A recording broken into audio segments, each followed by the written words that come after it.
So let's go ahead and start the webinar. Let some folks start piling in. Okay. Well, good morning, Michelle. How are you today? Well, Good morning. Hello, everybody. It's not afternoon yet. Nope, still morning here. And Gita, good morning / afternoon for you too. Same here. Good morning, good afternoon to everybody around, depending on where you are. Yeah, we're in 3 different time zones today. This is it's pretty exciting. We just need someone in the mountain time zone, and then we'll have the full trifecta or quadfecta. Okay, Michelle, you want to kick us off? Sure. Welcome, everybody, and thank you for joining us for another QB Power Hour. I'm very glad to have you joining us today. Our topic today is niche nuances or niche nuances, depending on where you are located. We're going to be talking about real estate rentals with Gita Faust. We're very glad to have her joining us again. My name is Michelle Long, and making his Power Hour debut, we have little Casey. He's like not too sure about that. He wants to cling on me. This is Casey, our new Bichon puppy. He's only 10 weeks old, so he is being clingy and sitting on my lap today, so I hope he behaves. Dan, go ahead. Yeah, my co-host today, Dan DeLong, owner at Danwith. I worked at Intuit for about 18 years. Also working on the co-host of Workshop Wednesdays with schoolbookkeeping.com and the tech editor for QBO for Dummies series, 5th, 6th, and 7th editions. So Gita, why don't you go ahead and introduce yourself to us today? Hi, my name is Gita Faust. You already know me by now. And I am the founder of Fast Track Consulting. Started my business in 2001 and eventually grew as a sole proprietor, sole owner to a business where I'm here with Michelle today. Speaking at a session, been speaker at QuickBooks conference as well. And since then, I have developed a niche in real estate accounting. We're happy that you joined us here today, because when we do look at some of the analytics on the QB Power Hour website, the most searched for topic is real estate. So this is something that we have been really wanting to have you come on because this is something that you can share with the accounting community about those nuances. And as a matter of fact, we're going to have you on again because there is so much information about real estate. So today we're actually going to be focusing on the rentals, and setting up rentals and working with rental clients in QuickBooks Online and desktop. Now you focus primarily on desktop, correct? Yes, we also work with QuickBooks Online as well. The only reason we don't go too much heavily with QuickBooks Online because of reportings. Gotcha. Yeah. So a little bit about the upcoming webinars. We obviously do this every other Tuesday on noon Eastern. So coming up, we'll be having Lucio come up again to talk about getting your clients to respond to your requests the first time, which is always a luxury. And then we'll be continuing our QBO Advanced feature deep dive with the reporting enhancements that are in QuickBooks Online Advanced. Hector will actually be coming on the webinar, so it'll be like a QB Power Hour reunion.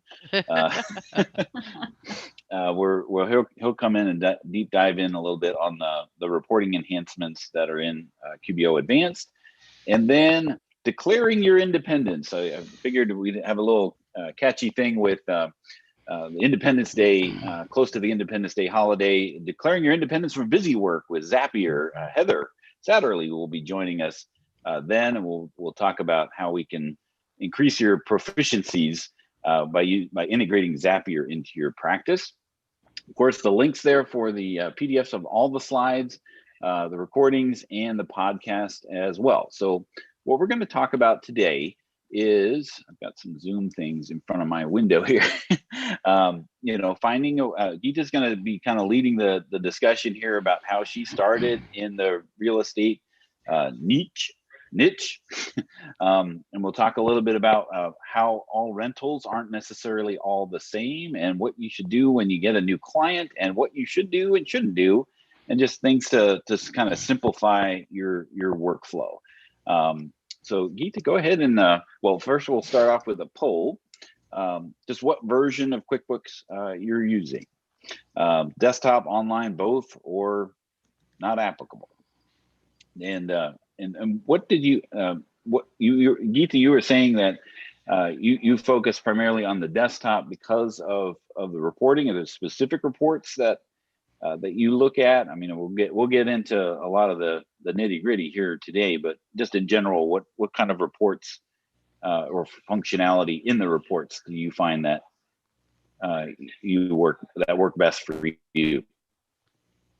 Mainly is because it's in real estate and rentals, many clients do have multiple properties under one EIN, that is one QuickBooks file. The reporting becomes very cumbersome when you drill down into details. There's one, if you have an estimate or purchase order, you can't compare it with the other vendor or customers, right?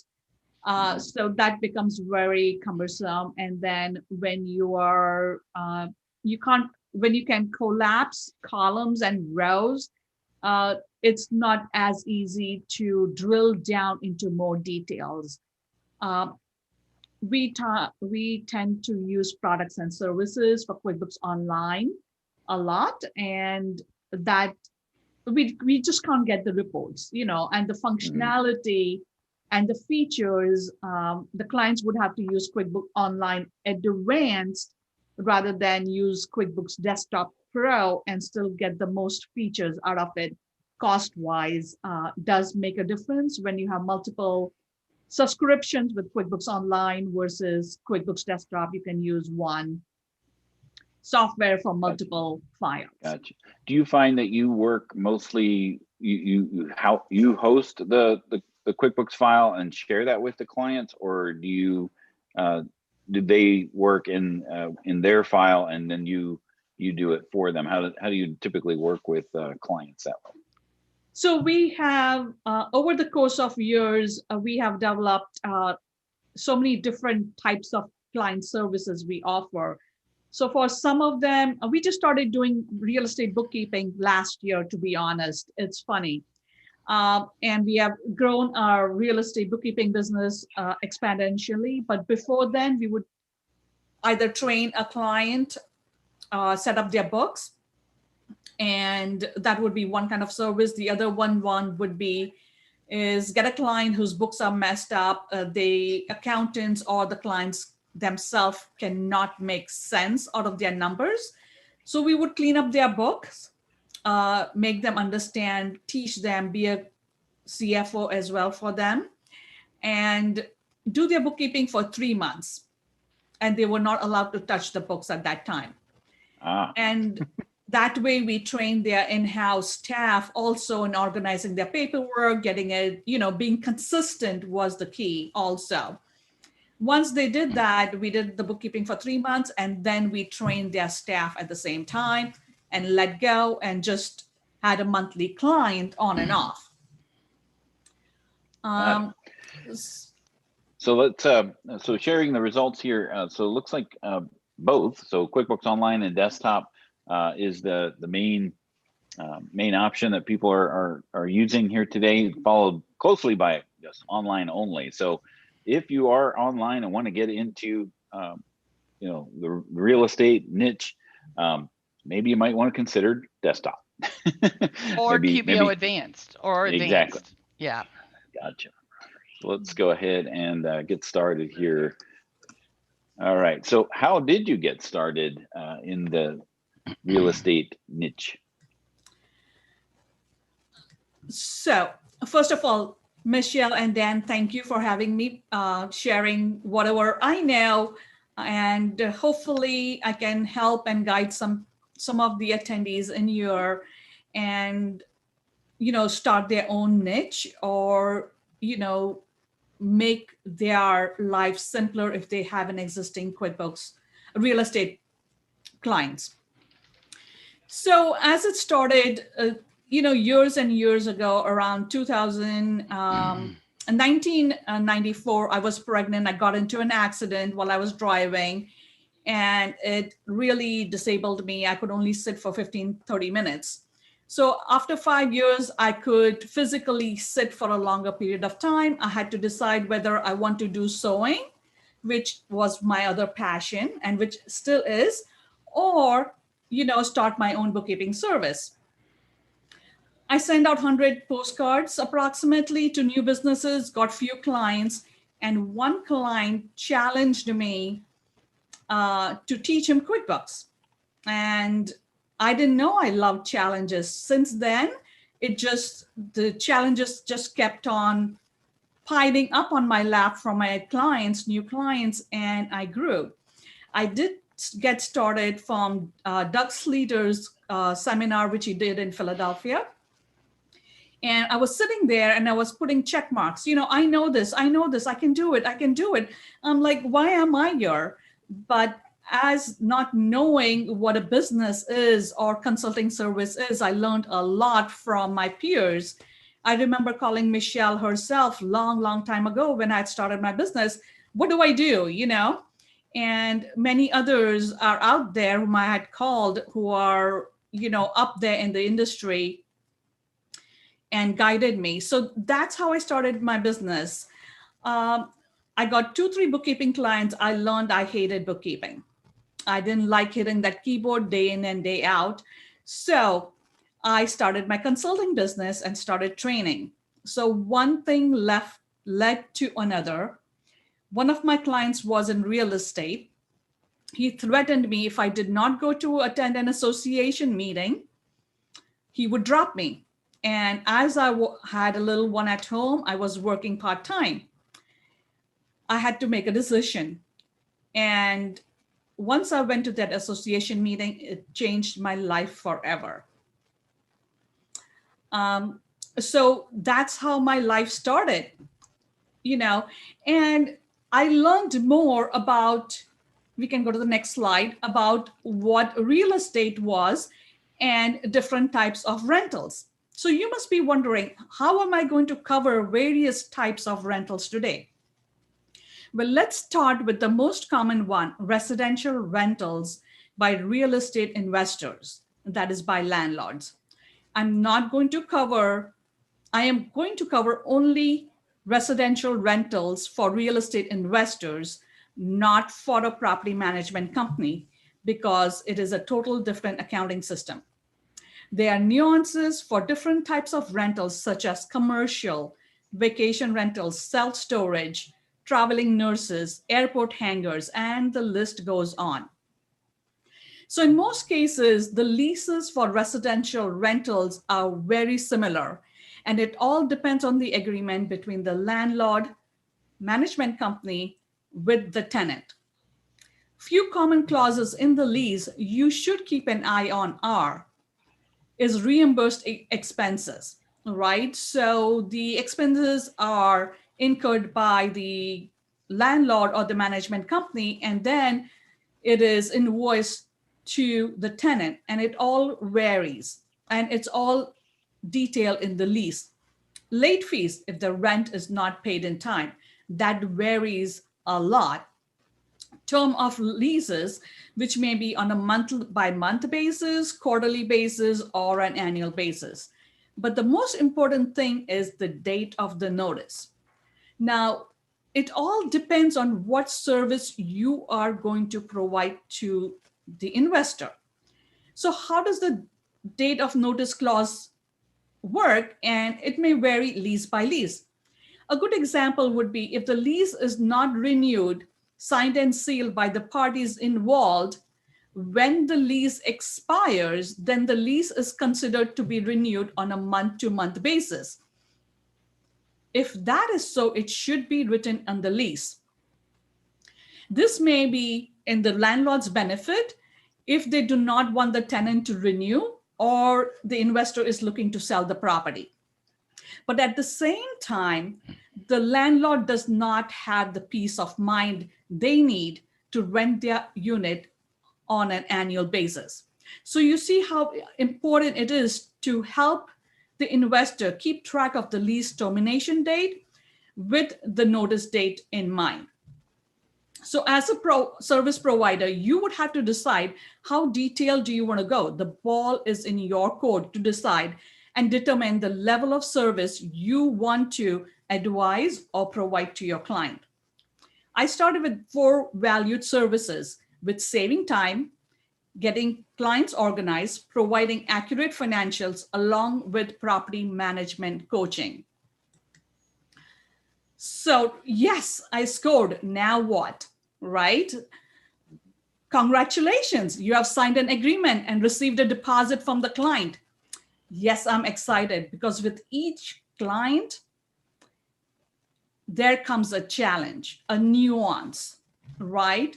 So how do you start? You start with Q&A, making the client accountable, keeping them on their toes, drawing the path to success with one client at a time. You know, when you invest money, you have diversified portfolio, investing in bonds, mutual funds, stocks, and so on. Well, remember when I said success starts with one client? Well, with the real estate investors, they may have multiple revenue streams besides rentals. As you work with them, you learn more about them and their other businesses. They may be doctors, manufacturers, they may sell via retail store or have an e-commerce business. You get my gist, right? And that is the one reason I love real estate. And the key is to communication, right? So if you do not communicate with the client on a constant, ongoing basis,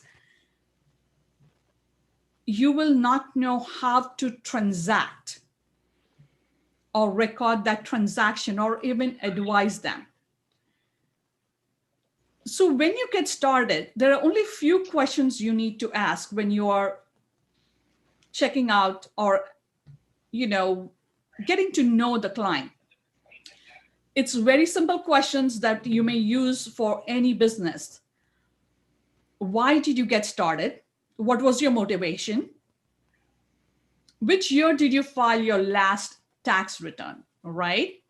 And that determines how current they are with the books. If they say 2019, remember this is 2020, we just filed last year, then the next question would be, hey, is your numbers accurate for 2020? Are you ready to file your tax returns, right?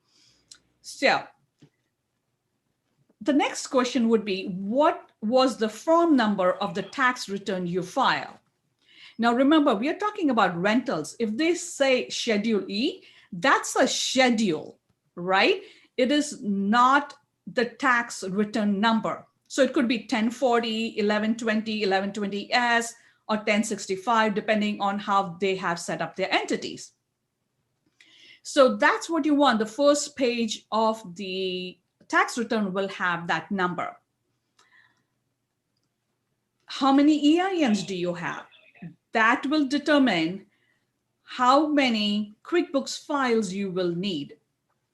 Per my recommendation, each EIN should have its own QuickBooks file. 7 years ago, we stopped taking clients who has one QuickBooks file and more than 2 EIN numbers. And in some case, we take only clients which have multiple EINs depending on their structure they have set up in the back end. So what types of rentals do they have, right? So you want to know so you can get your mind acclimated to what questions to ask when you start the onboarding process. How many properties did you purchase and sell last year? And what they are planning, what are they budgeting for this year and the next coming years? And how many properties and units do they have? So if you get an investor answering the question. Let me ask you, Gita, so really just asking, you do a lot of these things up front, asking these questions and the types of things that before you even start looking into the books, right? So you'll want to get all this stuff out of the way up front, so that you can work with them, and those answers are going to help guide you to how you're going to be working with them in the future, right? Right. So this would, if you send me an email, hey, I'm an investor, I want my books done, or I need help. These are the basic questions you would get in an email before I even sign you up. Gotcha. So Okay. these things of here on the slides about getting a client. Now, what you talk about being nosy, right? Like get Right. into their stuff, right? Right. Ask for those documentations, and really, you said something yesterday when we were talking about sweating the details, because as a trusted advisor, you're going to be guiding them, through this process, and I love the number 4, bug the shit out of them. I didn't say that. But Right. these things can really, hold true to any niche. But Yeah. what in real estate has you found that that really guides you into the why these things are best to get out of the way up front? Right. So once you sign the client up, it's very important to be nosy, right? And sometimes I do say be noisy also at the same time, right? Um, because you need to learn the business, right? And the only way you're going to learn that industry, that's specific client segmentation and their processes and their procedures, which they have in their back office, is going to help you do your job better, right? So you have to ask, because that documentation will tell you where they spend the money, why they receive the money, why they're paying money out, for what property, what is the name of the property, whether it needs to be capitalized or does it need to be expensed, in the sense, is it going to go on profit and loss, or is it going to go on balance sheet? So you need to sweat those details. And being nosy, let me tell you about this one, right? So use an example. When you're reading a document, I'll give you 2, as a matter of fact. I hope we have time. I don't run out of that time. So one example is when you look at a document, the keywords you're looking for is deposits, retainer, on hold, reserve. They all have different meanings, right? You just don't go and blindly record it or assume what it is. You need to ask them what it is for, ask them the name of the property, unit, tenant, or vendor, or vendor, I should say, right? So you have to be nosy. You have to ask for those details. Once you get into the habit of doing that, then you're good. Now, the second example would be is when they pay out money for, say, somebody came and fixed a window, right? I should say somebody worked on a window, not fixed a window. So when they say, well, this guy did window work. Well, what did they do in the window work? Did they install a brand new window, or did they fix a window? That's what you're going to determine whether it's going to increase the life of the window, or is it going to increase the value of the building, right? So that's the decision kind of you guys will have to make. So how do we upsell our services? So when we are working with them, we ask them for W-9 forms from all their vendors, immaterial if it is going to go over $600. Gotcha. You also need to ask them for their email address. So when the time comes, you're ready to save time for yourself when you offer that 1099 service in January. Okay. And let's see how we can simplify it for you. And Dan has a question. Yeah, so we'll launch this poll question here. What kind of rentals are you interested in working with? And this is a multiple purpose, residential, commercial, maybe vacation, or if you have anyone that's not in there and you want to talk about it, just put it in the chat.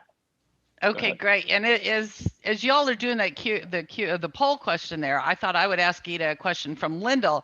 Linda, sorry, she wants to know if you have a particular dummy chart of accounts or a standard chart of accounts that you use. Like, do you? I know you're going to mention this a little bit later, but do you set up these properties by customer so you can run the P&L by customer, or do you use classes? Or, and I know we've got some of this coming later, but kind of what's your standard chart of accounts? You're not setting up one for every property. I know that, right? No, no, we are not. No. So remember the questions which I asked before, right? So the tax returns, it starts from there. Check out their tax returns. If they give you Schedule E for rentals, you have your basic chart of accounts for your profit and loss, right? Then you go to look at your depreciation schedules, right? You will get what the basis is, your building, your land, your improvements, loan cost, and everything else. So that's where I would start with, right? Because that's a good basic. I can give you a 200-page long chart of accounts that really does not help. So you really need to zone down and discuss what does the client want out of it. Gotcha. You know. Okay. And that's good for now, because I know you got slides on that coming up. So, yep. And we are halfway through, so I think we need to end the poll and move on, right, Dan? Yep. All exactly. Right. So here you have 7 things you should avoid in QuickBooks. So tell us a little bit about these things. You know, like why would you not want to do these things inside of QuickBooks when you're dealing with rental property? Okay, so let me look at the slide, what you have. Okay, great. So names on the chart of accounts, right? So this is somebody, you asked a question about standard chart of accounts, right? I'll tell you what not to do. That will help you a little bit clean up the existing chart of accounts that you already have, right? So a property name does not go on a chart of accounts, right? So you need to use, you need to categorize it as land, building, and so forth, because you can always use the property name as classes, and as we'll discuss in a little bit more. So you have a standardized chart of accounts for all properties, and all you have to do is filter by a specific name, and it is very streamlined and easy. If you have loans, mortgages, hard money loans, soft money, and so on, you don't want to put those names. You don't want to create loan names and the property name as liability as well. So many people have more than 2 or 3 loans on a specific property.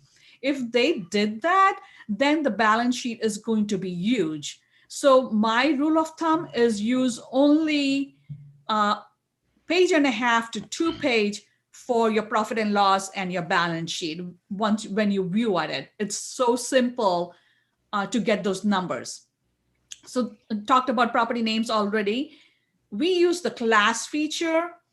The only reason we use the class feature is if they go to Home Depot and buy materials, those materials can be, that purchase on one receipt could be split between multiple properties. And only using the class feature, you can split those line items, that is the purchases between multiple properties, under one transaction. Okay. So you'd use properties as classes, not the units in the properties as in classes. Right. So because the second reason is because when they go to file the tax returns and they want to see what their cash flow is, they're going to see the cash flow by property and not by units. So then would you use the units as a subclass? No, we'll go over that in a second. Okay. Yeah. And then you have in here the bounce check feature, which is a desktop feature, being able to recognize to actually click on a button and then record it as a bounce check. Why would you not want to use that? So The way we use QuickBooks is we are heavily invested on, if you're using QuickBooks Desktop, it's items. QuickBooks Online, we use products and services. And each and every transaction has to have a class name. Each and every. And that is the only feature in QuickBooks will prompt you if you will not enter a class name. Right? That's why I am very heavily invested in the class feature, whether online or desktop. Okay. So with using classes, so that really lumps in why you don't use the 5, 6, or 7, because those are transactions that don't ask for classes. Right. And when you pull out reports, it's very helpful. Got it. All right. So let's talk a little bit about setting up the books in QuickBooks. So what's your best practice to do that? Of course, we start with properties, right? We get a client and then we start with properties that they own. So we use classes, like I mentioned earlier, and we also use customers and jobs. Now in QuickBooks Desktop, we always create properties as customer and jobs, right? In QuickBooks Online, it's iffy. It depends on how many units you have and how many tenants you have, right? Because the screen, when you look at QuickBooks Online screen and you can't just visually identify them. It's just too cumbersome for some reason for me, So sometimes we just skip that first layer of properties in QuickBooks Online as customer and jobs. We do not use projects because it's really not necessary for that additional feature. The other thing is we don't use projects for rentals is because most of the apps, if you integrate any, they don't sync in with projects.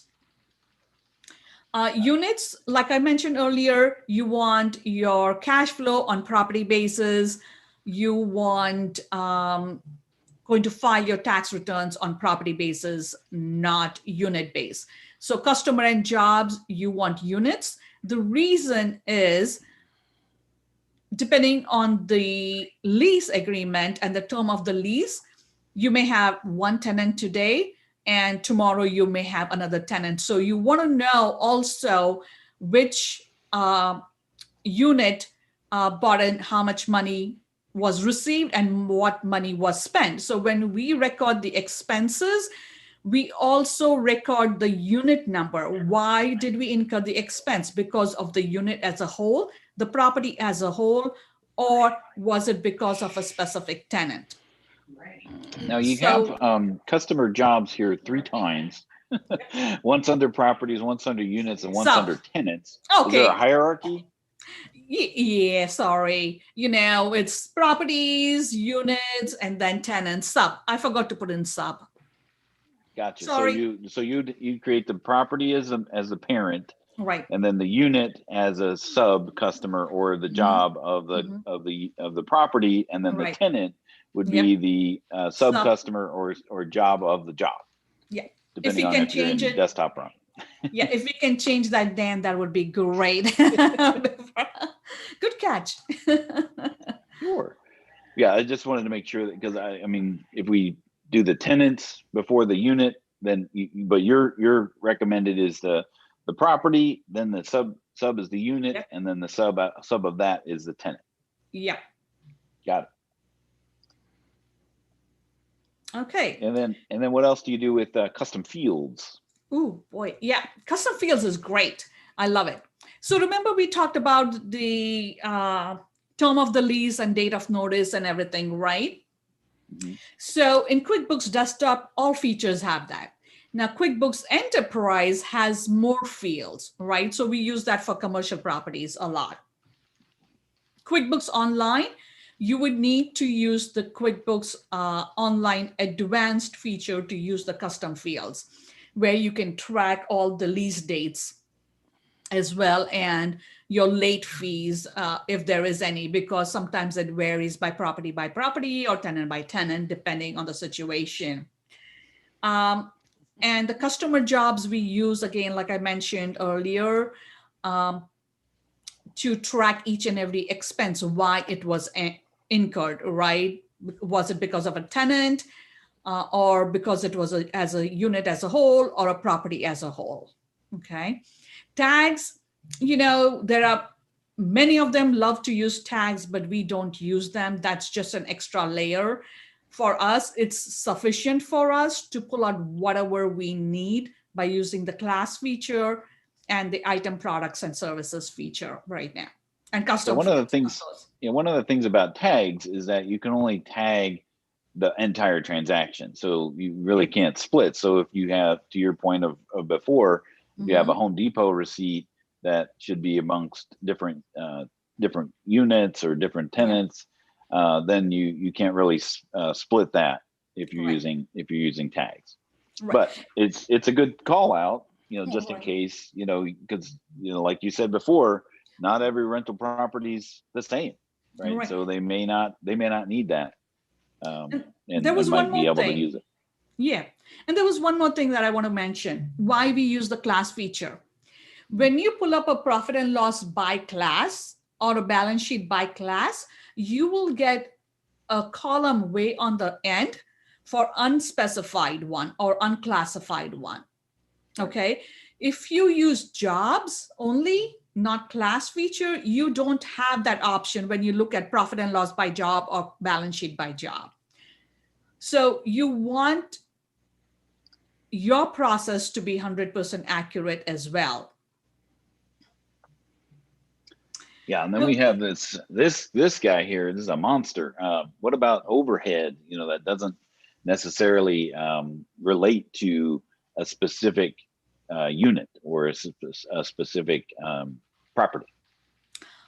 Right, and that's when the investors get into trouble when they are trying to buy a property, because they do not take into account expenses that are not related to properties. Right? What we recommend our clients is end of every month, we take the dollar amount of expenses that are not related to a property and split it across all properties. Now, there are many ways to do that. You can split it by the basis of the property, split it by the rent roll amount, or split it evenly across all the properties and enter a contra entry in there, a zero check as we used to call it. I don't know what they call it now. We still have $0 checks or transactions. Yeah. There you go. Good. I'm in the zone right now. Perfect. Yep. I'm with the game. So that's what you do. So then they will know what their cash flow is for each property. Okay. So do you put that in as a like a memorized transaction then, and then change the dollar amounts, or what's your best practice for doing that? There are multiple ways. You can do that, but sometimes it just gets so crazy because you have those little expenses in there, like web hosting, $2 per property. That's crazy. So we just create a general account reallocating allocated expenses across and put a one-line item and just split it. That makes sense to focus on the high dollar items and not all the little ones and stuff. Exactly. And then we add it as a other expense way on the bottom. We don't put it along with the property expenses. Gotcha. Now, one of the things we want to talk about is apps, because when we were talking yesterday, you actually created some apps for yourself, because you realized there's just things that property management or rental properties, they need to do, but the solution wasn't out there. So you took it upon yourself to create your own solution, which I think is phenomenal, because of, you basically became your own solution, which is, rather than waiting for something to come along, you decided to, take the bull by the horns and create your own app. So talk a little bit about the apps that you use in this type of niche. Right. So we do so much more than just consulting, right? We do custom development for softwares and we do conversions as well. So what we use currently with our clients, and I'm going to be honest, we have simplified it like stupid simple, keep it simple, KISS Yep. method. Yep. Yeah. So we use QuickBooks to share the QuickBooks data file with our clients. We always give full control to the client of their QuickBooks file, even though if we are doing their bookkeeping, they're not allowed to enter any transactions. If they do, we charge them $100 per transactions. And I've collected $5,000-$6,000 by now, for the first 3 months. When we get a new client, you really add up that amount. You give them 3 times notice, but after that, you charge them. Document management, right? I'm not talking about connecting your bank accounts with HubDoc. I'm talking about document management. If they dump all the documents into HubDoc, all you have to do is record it from there into QuickBooks Online or QuickBooks Desktop and archive that document. That way you have taken care of it. Now here's the little tip we have. We have 4 or 5 tags. I'm going to talk about only about 2 tags right now in HubDoc. You create a tag with question and 1 for answer. So when you receive a document, you don't have all the information, you do not enter it in QuickBooks till you get the answer. So you tag that document as question. And you have a notes button in HubDoc, you add a note and you save it. When the client goes in HubDoc. And you've already established that you're nosy before you even started with the customer, so that this is like not news to them, like why you would be asking these questions. Right. So let me ask you a question. So a lot of times there's multiple questions. Sometimes what I have done is to set up an account, ask my client, or a suspense account, and go ahead and get the transactions posted and then have that conversation with the client and fix it and classify it the way it needs to. Do you see that as an alternative, or Nope. do you like your method of doing the questions? I like my method because you want them to be accountable, not you. You're already accountable if you're good at it.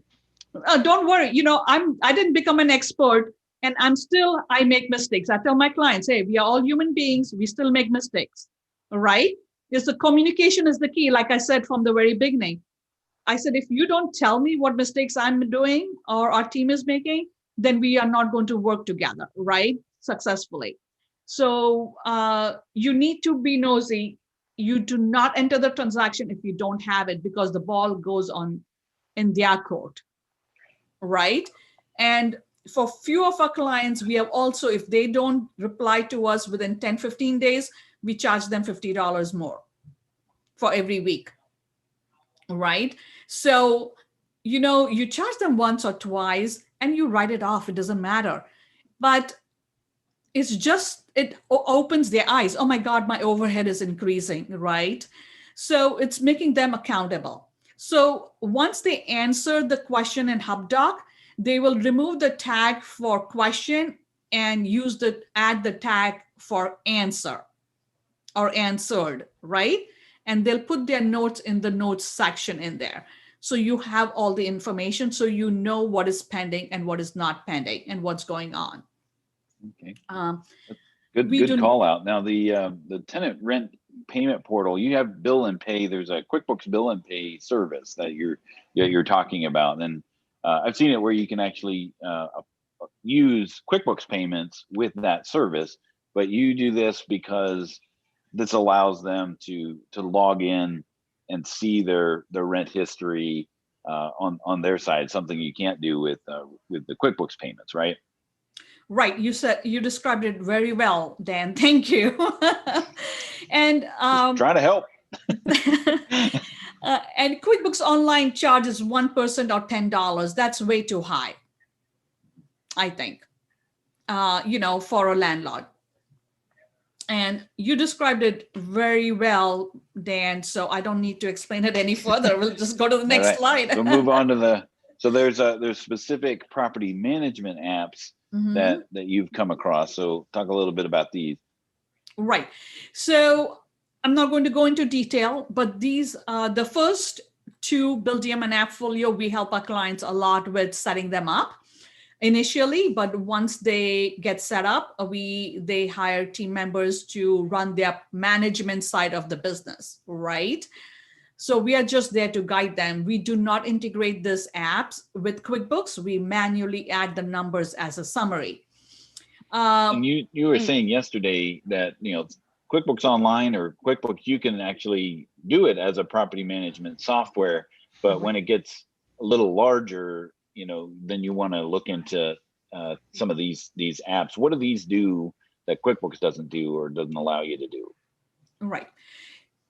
So we use QuickBooks as a property management software and a financial management software. All right, you can use them. But when it comes to property management, they need lots of bells and whistles to manage the tenant and their business. So work orders, online portal for work orders, getting the tenant screened, advertising their properties and things like that. So it has nothing to do with accounting except for managing the tenants and the properties. So that's why it's very easy for them to use a property management software rather than QuickBooks for property management. Now, we do have clients which have thousands and thousands of properties, and they use QuickBooks Enterprise to manage their properties, right? And they have a different system only for work orders. They did not want to integrate both of them. They don't want some of the team members to see anything. So it all depends on what your clients need. You want to go in there and help them streamline and simplify their business. And that's where you will shine as well.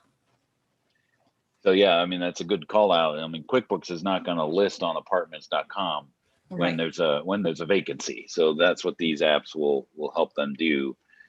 So some of these things, let's talk about these apps a little bit. These are some of these you developed, right? Right.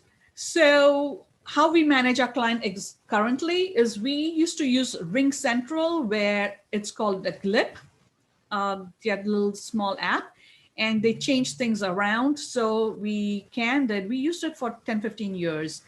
And all of a sudden, this year we switched to ClickUp. We use it as a simple task management software. We are not going too fancy with it because I'm not 100% sure it's as efficient as I want it, but it does the work for us. So we use ClickUp. Any questions we have that is not in HubDoc, we will put it in ClickUp and create a task for it. So the client answers. So each question is a task, so you have, like I said, you have to be noisy, you have to be nosy, and ask questions as you go. And that's what creates a task. And we use ClickUp for that. So that's your main communication method between you and your client. So that's awesome. So we do not have any emails coming back and forth unless it's a billing, what we bill them. And we have not done the work, or they have something that we should be doing differently or more, and they don't get a response from ClickUp, then they'll send me an email, right? Otherwise, there's no email communication at all. We have developed OMoney and Hammerzen. OMoney we developed is a month-end closing software. What happens with investors, they also have a separate company who does the property management for their own properties. So they may have an entity built in for property management, and they manage it all by themselves. So our app goes and creates the management fees, creates the owner's checks and reports, and posts it to QuickBooks automatically. So this client has 500 properties right now, and a property management company. They used to spend 2 days in closing, month-end closing. Now it takes them only 2 hours to finish the closing. So is that like I'm trying to sound smart. Is that the Series LLC? Is that or is that something completely different? That's completely different. Talking about yeah. Okay. That's completely different, and it all depends on how their entities are set up. So property management companies also use OMoney. It works with only QuickBooks Desktop. because it has all that flexibility that we needed in desktop. Hammerzen is another one we built because of our clients. We can do job costing. We can use products and services. We can use items. We can use class feature. And we can reduce 90% of the data entry time by importing Home Depot purchases using Hammerzen. And it is wonderful. Got it. Well, let me go ahead and launch our third poll question. How comfortable are you using rentals? Never did it before. I know enough to be dangerous, or I'm a pro. So we had a few questions. Michelle, did you, I saw Jonathan Bello was just rapid fire. I know, yes. I was trying to answer some of them. So as a review, because this one I think is kind of important, did Gita say she sets up properties as customers? Can you give us a quick review on what you recommend for setting up the properties? Because as Dan said, you had customers on all three levels there. Yeah, we'll just have to change that slide. So the higher level, sorry, the hierarchy is properties. The units becomes the job of the property. The tenants become the job of the unit. So it's property, units, and tenants. Okay, so you have the subs. So, and just as a reminder to people, and I don't remember what the detail was in desktop, but in QBO, you can go 5 levels deep. So if the property is the first parent, you could then have 5 levels deep. So that would work if you didn't have a property like an apartment building where you had a whole bunch of them. Well, I guess it would, because then you would have the apartment building would be the main parent, and then you might have unit 1, unit 2, unit 3, and then under unit 1, you would have a sub, which is the tenants of unit 1.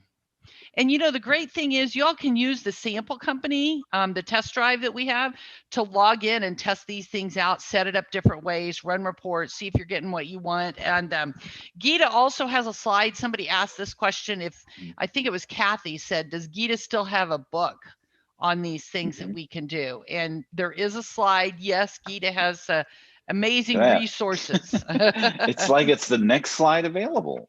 Well, that's one great one, but then I'm thinking specifically of her property management and real estate books that help you with the details of setting it all up in QuickBooks, because we only have an hour here. We can't get into all the nitty-gritty details that Gita has gotten into in those books that she has. Gita, do you want to say something about those?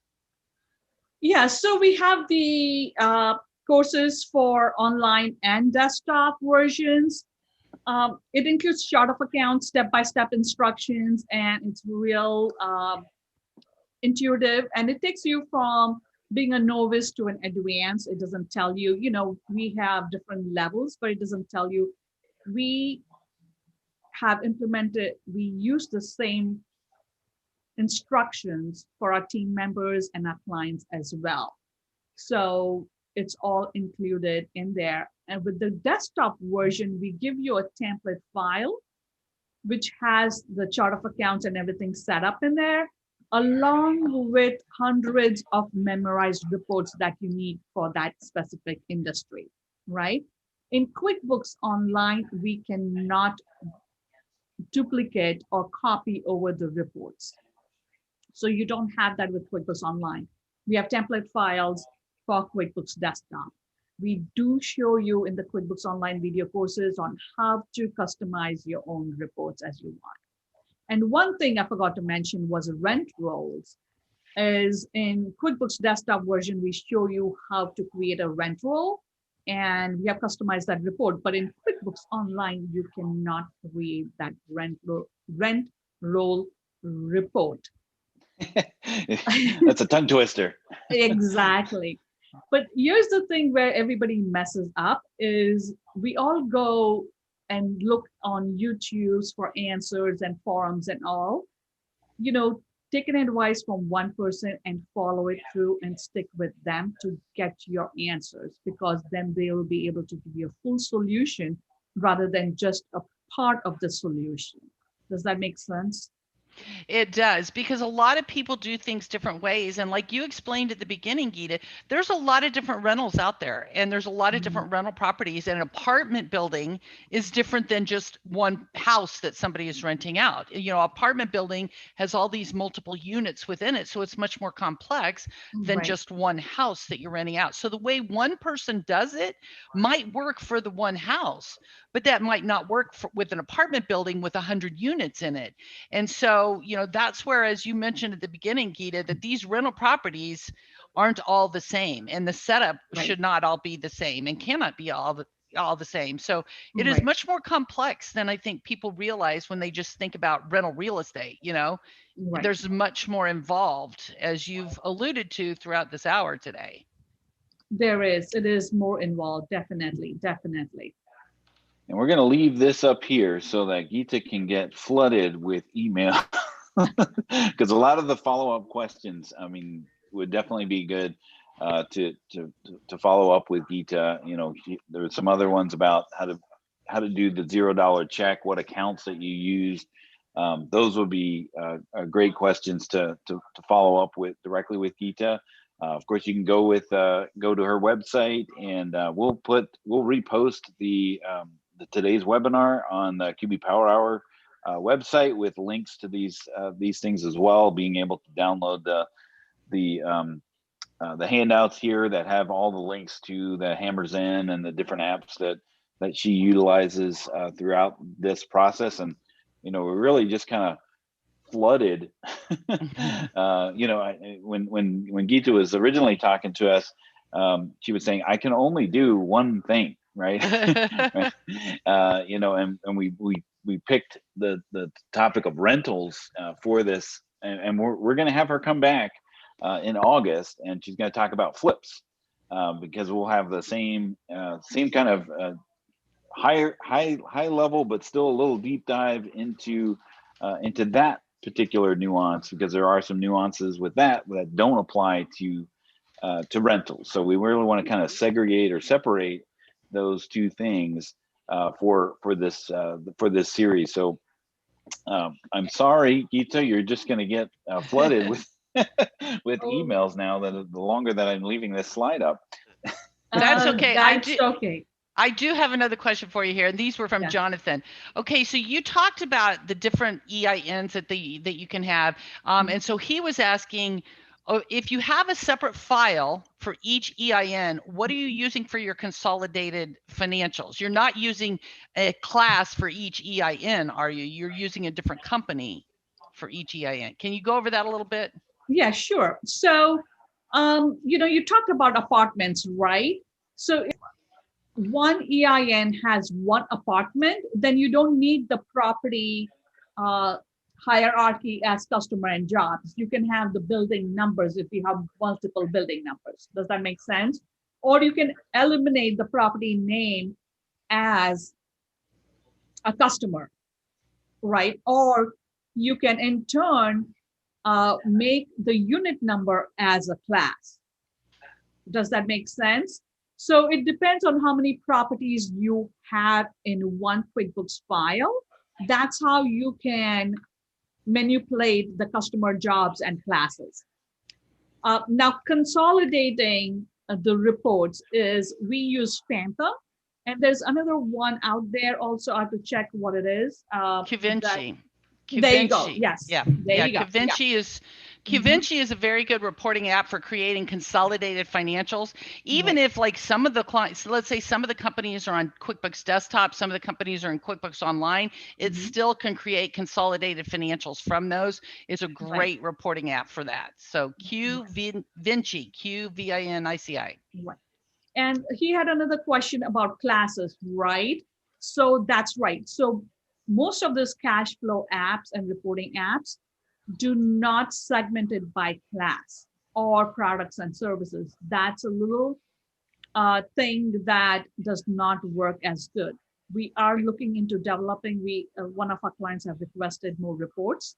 in doing that. I don't know how far we're going to get there, but we are looking to bring the reports by class eventually and get advanced reporting for cash flowing as well. So while you're wrapping up that, I did launch the last poll. You know, after seeing this webinar, what's your next step? You did scare a few people away, Gita, Sorry. that I'm never going. One of the options, I'm never going to take on a rental client, but at least you know, right? I mean, that's the great part of this series that we're doing here for the QB Power Hour is that, you know, as you're shopping for a niche, you know, there are things that you might run screaming from, and this might be, you know, you wouldn't want to take on a rental client and then realize, oh, there's a lot of things that I don't know about this that I shouldn't really get into. Like when we had Megan come on about nonprofits, you know, a lot of people will say, hey, to get some practice with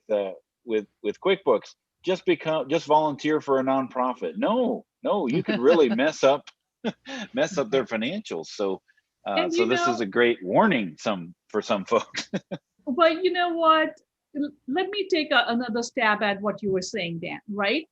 When I started my business, I called people like in 95, 2000. I called all these people who are higher up and in the leader industry in the QuickBooks arena at that point. And they would call me midnight my time because they were in Central Zone, and they would talk to me for 2-3 hours at a time. And that's how I got started. So if you want to learn, you need to learn from somebody who is in nonprofit, who is a guru right now in nonprofit, if you want to get into nonprofit, right? And don't hesitate to go into a niche, take on a niche that you don't know nothing about. You just have to learn. The first client, you may never make money, right? Which I did not. The first QuickBooks client I taught, I charged $100 for 20 hours in training. That was in 2000. What did I know about pricing? What did I know about training? I didn't know I loved it. You know, Gita, that makes me think too, a good way for people to learn about these different niches and to learn from others is by attending conferences. Like we have Scaling New Heights coming up this fall, and a lot of times they will have breakout sessions on real estate or on construction or on restaurants or whatever. And those are great opportunities for you to go to learn some of this specialized information. So you know, that's something to think about. Hopefully we'll see some of you there. Yeah. And I don't mean to say that you scared everyone away, just a few people, but actually 46% actually said, I think I have what I need to move forward on my own. I mean, so that tells a lot to what you delivered here today. We are a few minutes over. Do we have any questions that you want to, Michelle, you've been kind of monitoring the Q&A. Is there any other questions that we need to discuss? There's quite a few, but I think I would love to see everybody continue the discussion in the Facebook group, because there are some people on here that are already doing some property management and working with properties. And Gita, you can join in those conversations because there's several of them that we could spend another half an hour at least going through all these questions. So Gita, it's a lot of great information. A lot of people are wanting to learn more. So we appreciate you for sharing what you have. And I'll just remind people, we did a previous webinar with Gita as well. So you can check that out. And we'll be doing another one upcoming in the future. So just pay attention and check those out in the archives as well. All right. So thanks again for joining us today, Gita. Such a cornucopia of information about your niche, and as you had said, you just love to share, and you know, if people need to tap into Gita, they can go to your website, fasttrackconsulting.com. Is that right? Yes, it is. Yes, fasttrackconsulting.com. 2 T's, 2 C's. And thank you, Dan and Michelle. Reach out to me, anybody. That's how I got started, by others sharing with me, and I would like to do the same. Great. All right. Thank you, everybody. Have a great day. We'll see you next time on the Power Hour. Yep. Bye.